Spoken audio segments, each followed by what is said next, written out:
arrested at least 3 people in separate incidents involving showings of that very movie.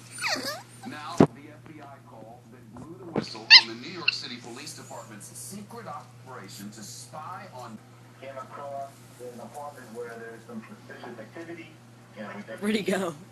Suspicious in the sense that privacy violations or potential privacy violations. They've asked the courts to step in and take a look at this. Jonathan, thank you.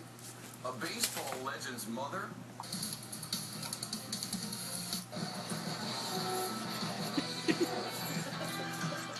doing exactly what the NYPD tells us not to do. And the NYPD has said from the beginning of this that there's nothing wrong with this. It's not illegal, right? Absolutely legal and absolutely necessary. What they were doing was monitoring people who they thought